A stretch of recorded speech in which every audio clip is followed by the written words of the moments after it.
everybody, and welcome to my YouTube channel. Recently, I went to a SeaEDH tournament called The Finals in Issaquah, Washington, and I took home a Gaea's Cradle, the largest prize I've ever won in a SeaEDH tournament. I was playing my go-to SeaEDH deck, Captain SeaEDH. That's right, the 2-color one, not the 5-color one. Here's how I made it to the top 4 and took home this Gaea's Cradle. In round 1, I managed to win in a pod of Thrasios Vile Smasher, myself, Gearson Starn, and Tiny Bones Bauble Burglar. I kept a hand that could cast SeaEDH on turn 1 if I drew either a white land or a white card that could pitch to Chrome Mox. Unfortunately, I didn't draw it. Tiny Bones was off to a very fast start and Praetor's grasped my One Ring on turn 1. I played Marvin and Arbor Elf on turn 2, and managed to draw an Archdruid's Charm that could get a Lush Portico to surveil the top card, untap it with Arbor Elf, and cast SeaEDH on turn 3. Thrasios Vile Smasher revealed a Pact of Negation, and heavily debated using it on the Archdruid's Charm to prevent me from getting white mana, but they decided not to. With the revealed Pact of Negation, on my next turn I tutored for Kutzel to force the Pact, or they would never be able to interact with my spells on my turn again. They cast the Pact, I was fine with that. Then I played Shalai Voice of Plenty and passed. From here, the Gearson Starn player cast a Brain Freeze, targeting himself to mill 12 cards. So we thought he had an Underworld Breach in hand. We found out later that he did. Now the table was low on cards, in part because of Tiny Bones, so on my next turn, I drew Hope Tender, played it, and activated SeaEDH for Ashaya Soul of the Wild, and played her. With that, I tried to use Marvin Murderous Mimic as a Hope Tender, in combination with the Ashaya and a Nykthos that I had in play, in order to try and make infinite mana. Now Tiny Bones had a Voyager Staff in play that could temporarily remove something, and in combination with a point of interaction from the Thrasios Vile Smasher player, they intended to stop me from making infinite mana on my turn. At this point, I politicked with the players, saying, hey, we are worried about the Underworld Breach from the Gearson Starn player. Will you allow my first activation here to untap the Marvin and the Nykthos again, and then you guys are welcome to use your interaction. I am not going to try to make infinite mana on top of it. I'm not going to try responding to it or try to stop you. I will let that all go through just so that way we have Marvin open as a SeaEDH activation to find Boseiju Who Endures to interact with the Underworld Breach. They agreed. With that, I went to my combat step and let all of the mana empty from my mana pool.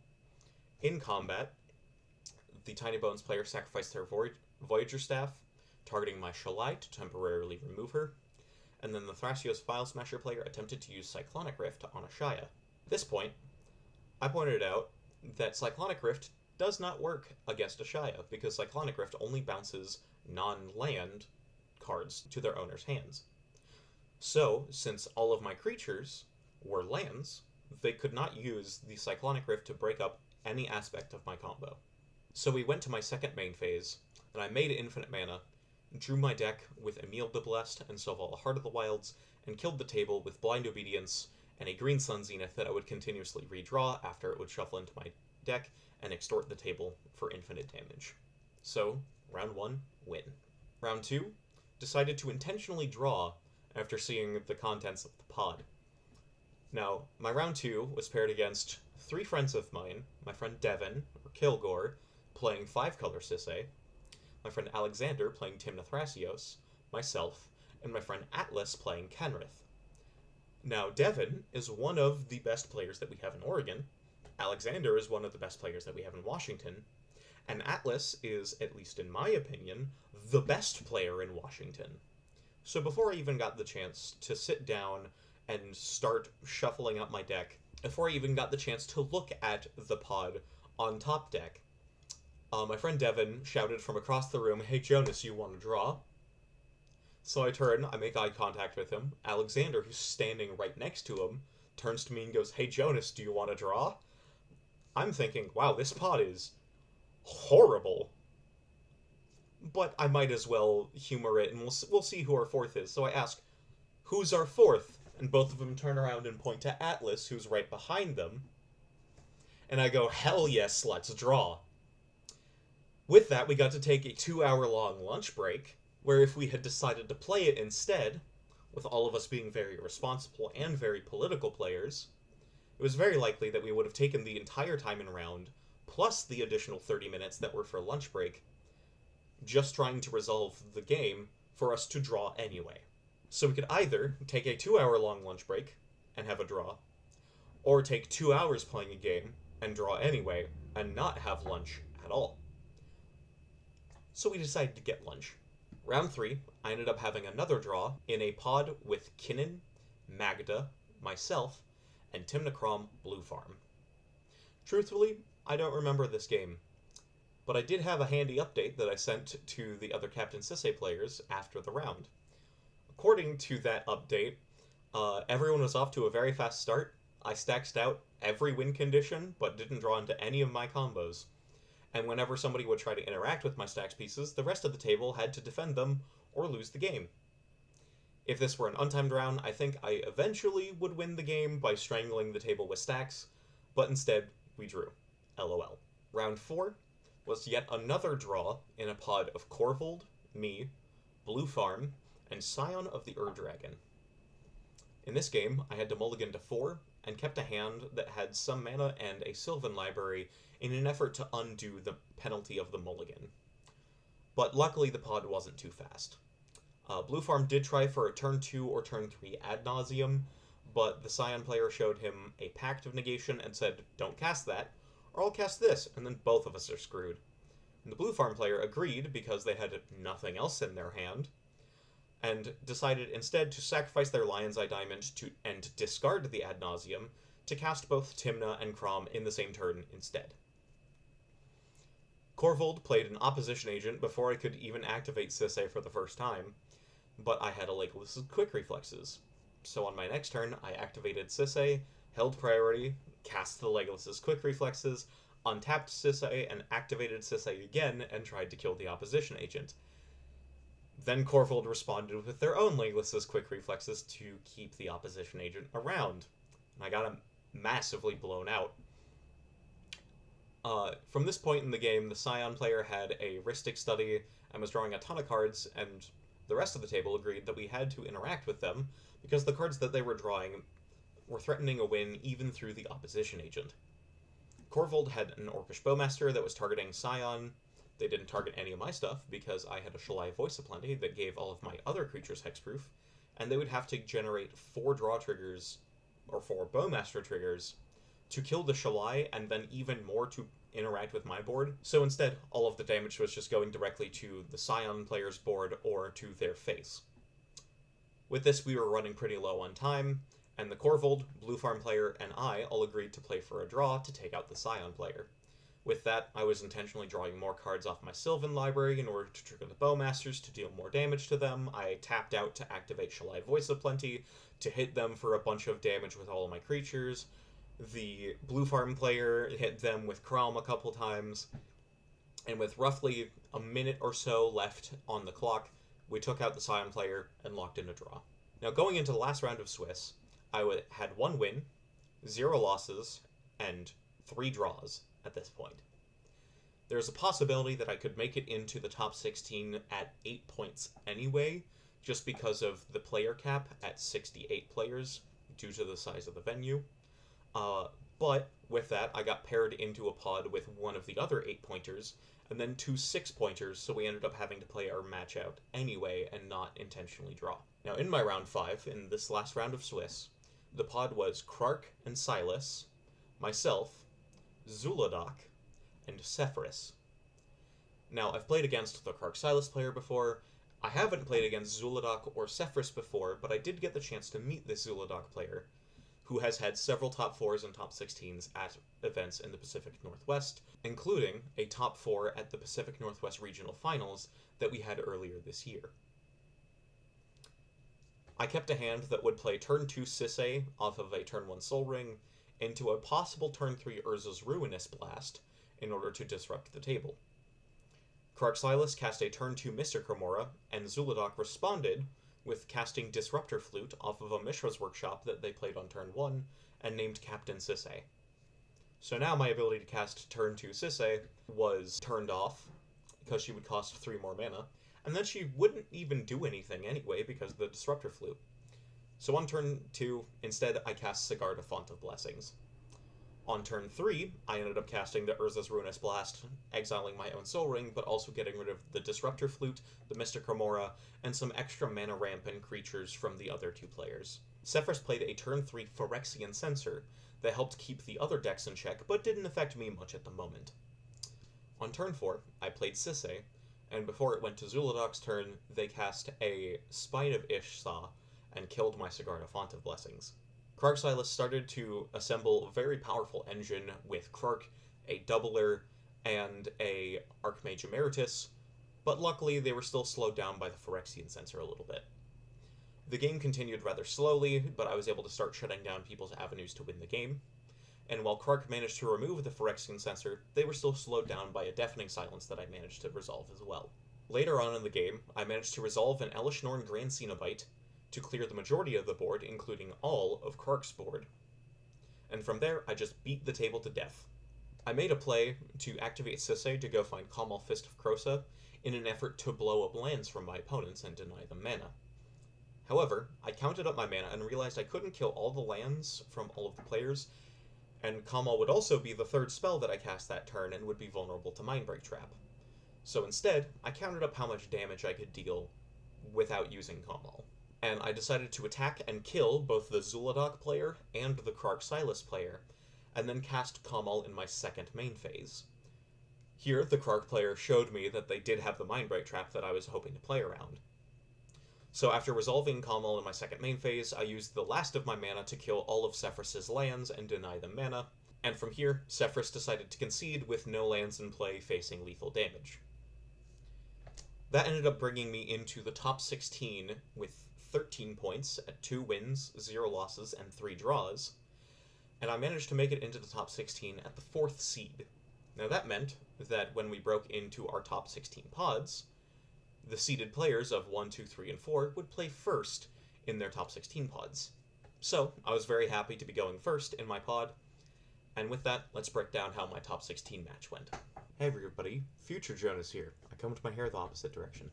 I just wanted to give a brief pause before we get into the top 16 match to say that this video is dedicated to my friend Tony Brokenshire. Tony is a great dude, and he's spent a lot of time this year not only being a great friend, but he's also encouraged me to get back into making some YouTube content, so Tony, you're a real G, this video is for you. In my top 16 match, the pod was myself, Timna Thrasios, Timna Crom Blue Farm, and Liberator Urza's Battlethopter. In this game, I ended up mulliganing to 5, keeping 4 lands and a deafening silence.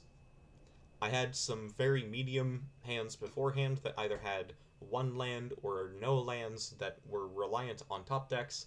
At least this hand could cast something that could interact with the table and then cast Sisay eventually.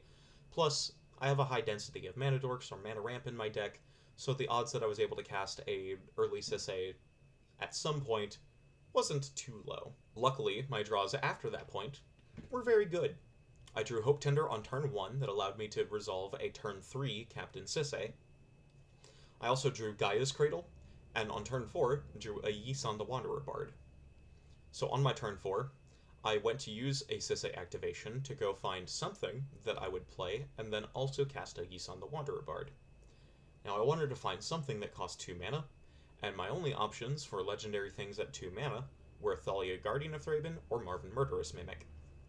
Now with that, the Timna Thrasios player had a Devoted Druid in play, and we were wondering if there's a possibility that we could just lose to a Hazel's Brewmaster, or a Machine God's Effigy, or a Switch Reconfiguration, so I asked the table if any of them had interaction for it.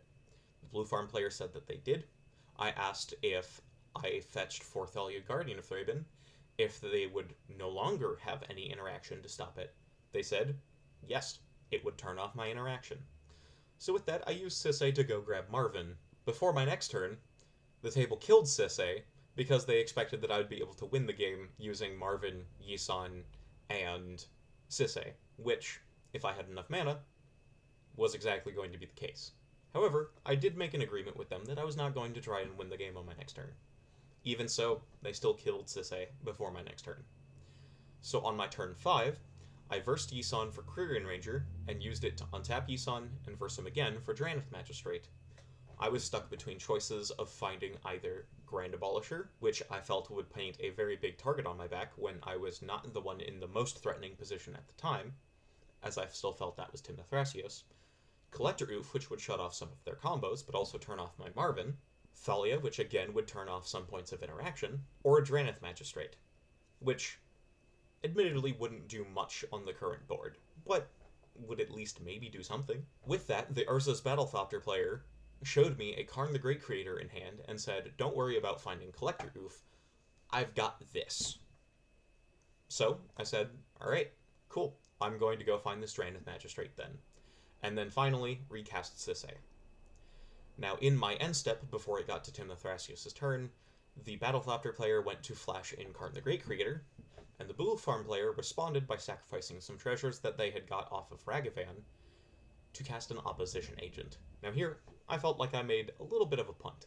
I ended up using Marvin as a Quirion Ranger to untap my Yisan again, and then verse Yisan to 3, and I found Eladamri Korvekdal in an effort to gain some card advantage by casting creatures off the top of my deck, while the opposition agent was locking me out of using my commander or Yisan. What I should have done is I should have used the Yisan verse to 3 to find Aven Interrupter and plot the opposition agent.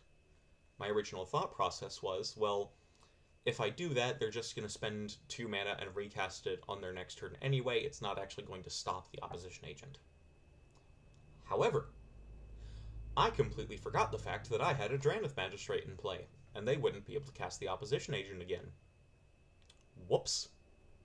So I made a bit of a punt there, and I realized it shortly afterwards, but I tried not to let it get in my head too much. However, with that, the game progressed. With Eladamri Korvekdal, I could see that I had Linvala, Keeper of Silence, on top of my deck, so when it went to my next turn, I drew Linvala, saw that I had the One Ring on top of my deck. I cast Linvala because it was the thing that I could play, and this made the Timothrasios player very upset. Timothrasios still had the Devoted Druid in play, but they also had a Bloom Tender. Now, I didn't know at this point if they had any combos in their deck using something like Freed from the Real or Chain Stasis that would be able to allow them to untap the Bloom Tender and make infinite mana. So, despite their protesting, I still cast the Linvala, and while they had a Pact of Negation in their hand, they decided not to use it. Now, when we went to Blue Farm's turn, they cast a Grand Abolisher, and we noticed that they had exactly 3 mana left open for Thassa's Oracle and Demonic Consultation. Now, unfortunately, because I had a Deafening Silence, this meant that if we interacted with the Grand Abolisher, we would no longer have interaction to stop the Thassa's Oracle and Demonic Consultation. My hand at this point was just 2 lands. The Urza's Battlethopter player didn't have anything that they could do to interact with it, so it all fell down to the Timothrasios player. Luckily, they had a silence. So they silenced the Blue Farm player in response to the Grand Abolisher. The Grand Abolisher would still resolve, but we bought ourselves a turn. Now when we went to my next turn, I drew the One Ring, and I could see that I had Touch the Spirit Realm on top of my deck, thanks to the Eladamri Korvekdal. I politicked with the Liberator player to allow me to attack their Karn the Great Creator, so that way I could play this One Ring and activate it to draw Touch the Spirit Realm on top of my deck, since it could interact with the Grand Abolisher if Blue Farm tried to go for a win. They agreed, so I attacked, killed Karn, played the One Ring, tapped it, drew Touch the Spirit Realm, and then channeled Touch the Spirit Realm on the opposition agent. At this point, the table started freaking out, saying, "No, that's not what you said you were going to do." And I pointed out, I never said I was going to use it on the Grand Abolisher. I only said, will you allow me to attack and kill Karn, so I can play this One Ring, and activate it to draw Touch the Spirit Realm, which could interact with the Grand Abolisher. I never said that I would use it on the Grand Abolisher. Hey everybody, Future Jonas here to interject one more time. I recognize during editing that the way I describe this situation is a little bit confusing, so hopefully this will clear it up a little bit. The actual wording that I had used was, I drew this One Ring for a turn, and I can see through Eladamri that I have touched the Spirit Realm on top of my library, which does work through Grand Abolisher. Will you allow me to attack and kill Karn the Great Creator so I can play this One Ring and activate it to draw Touch the Spirit Realm? Hope that helps. I said, I can't kill you guys this turn. You're all going to get another turn at least. However, once again, I was very careful in my wording here. I said that I can't kill them. I didn't say that I wouldn't be able to lock them out. So with the opposition agent gone, I went to activate SeaEDH for a Gaea Soul of the Wild, and in response, the blue farm player cast a Cyclonic Rift to try and bounce SeaEDH. I sacrificed a land to my Sylvan Safekeeper to give her Shroud, and then used Eladamri to put the Issaquah into play without worrying about any counterspells like the known Pact of Negation that was from the Tymna Thrasios player. Now with Issaquah, Hope Tender, and Gaia's Cradle in play, I made infinite mana and used Marvin as Captain SeaEDH, since I could not untap SeaEDH since I gave her Shroud, to find all of the legendaries in my deck and used Eladamri to put them into play. From there, I drew my deck with Selvala Heart of the Wilds, Meal the Blessed, and a Gaea Soul of the Wild. I put every creature in my deck into play using Eladamri Korvekdal. Now I said that I couldn't kill the table on this turn, and that was still true, because the win conditions in my deck are either dealing infinite combat damage to my opponents, with infinitely big creatures pumped by either Kamal Fist of Krosa or Shalai Voice of Plenty, and I had already gone to combat in order to kill the Karn Great Creator, and do this all in my second main phase, so that win condition was turned off. The other win condition that I have is drawing my deck, playing a Blind Obedience, and infinitely casting spells and extorting with the Blind Obedience, so that my opponents will be extorted to death. However, for me to cast the Blind Obedience, I would need to not have my own Deafening Silence in play. And since I had Deafening Silence and had already cast my one non-creature spell in the One Ring, I could not kill them that way either. But I could remove almost all of their permanents, and so I did, using Kamal Fist of Krosa and Elishnorn Grand Cenobite to kill all of their lands, Elishnorn Grand Cenobite, Solitude, and Skyclave Apparition to remove all of their creatures. I had a Collector Oof turning off all of the artifacts, Eidolon Vala, Keeper of Silence turning off all of the creatures' abilities, and I also had an Aven Interrupter that I could flicker with Emil the Blessed and infinite mana in order to prevent them from resolving any spells for the rest of the game. With that, I passed to the next player's turn, and cast Silence in their upkeep as my one non-creature spell for turn, while holding up infinite flickers of the Aven Interrupter to prevent them from resolving any spells for the rest of the game. We went around the table, and it went to my next turn, and I managed to win. Now we went to the top four. The top four pod was my friend Atlas, that I mentioned in round 2, playing Kenrith, Nick on Tymna Crom, myself playing Captain SeaEDH, and Ryan playing Rograk Silas. Now we sat down, and we decided that we wanted to draw, as we were all already there for 14 hours straight. We agreed to lock in the draw, but in order to equally distribute the prizes of 3 Gaia's Cradles for 2nd through 4th, and a Judge Promo Foil Gaia's Cradle for 1st, we agreed that we would all concede to Nick because he wanted the clout, and Nick would sell the Foil Gaia's Cradle, and subtract the value of a regular Gaia's Cradle, and then take the remaining amount and divide it evenly amongst the 4 of us. So, with that, we all agreed to a draw. We took our top 4 picture, with all of us having Gaia's Cradles, and decided to start our several-hour drive back home. 2 of the players in my top 16 match, specifically the Tymna Thrasios and the Blue Farm player, were both kind of upset, claiming that I lied and shouldn't be trusted in the future. Now, I'm not a player who wants to lie, or will lie to get my wins, but on occasion I will be vague enough to allow myself some lines of play.